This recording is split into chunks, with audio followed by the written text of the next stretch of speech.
Ko le Honourable Nanaia Mahuta. Tēnā koutou katoa, tēnei katoa ki te tautoko te pānui tuarua ki tēnei piri, mō Ngati Makino no reira ki a koutou. E pā mai tēnei āhuatanga kei rungi i tēnei whareparemata ki te tuku nā whakaro o te kōmiti whakahaere e pāna ki ngā pire tiriti. Mr. Speaker, I just too wanted to take a short moment to acknowledge the contribution and role of Timi Te Heuheu. I would certainly agree with previous comments that he was a man much skilled in the task of diplomacy, and it's only right that we recognise him this morning when we're talking about treaty settlement legislation, because he was very keenly aware of how important it was to ensure that historical redress for treaty grievances would be achieved. But more enduring was the importance of the relationship between iwi and the Crown.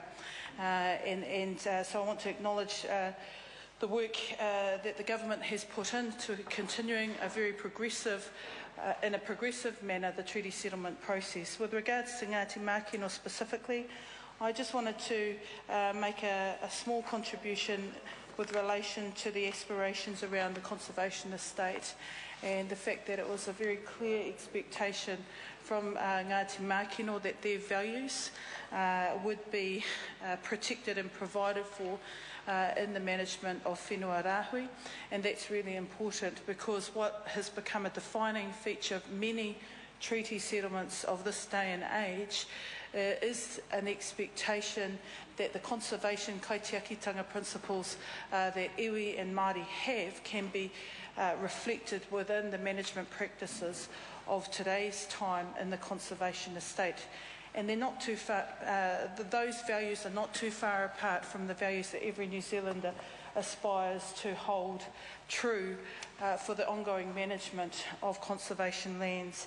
So from subpart 3, clauses 37 right through to about 49, the specific aspects of the bill relating to the conservation expectations of Ngati Makino I've read with some interest. I'm pleased to see that their values will be integrated into the management plan of their whenua rāhui.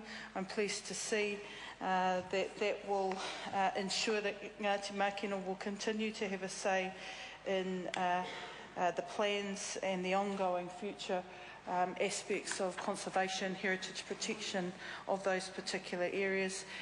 And probably what is more notable, and it really draws on the previous comment raised by the Minister, was that for these settlements to be of practical, real benefit to both the people or parties involved, underpinning that is an enduring relationship. And I see that is the intention of these particular sections, and I look forward to Ngati Makino certainly expressing their values, their role is their important role as kaitiakitanga going forward into the future.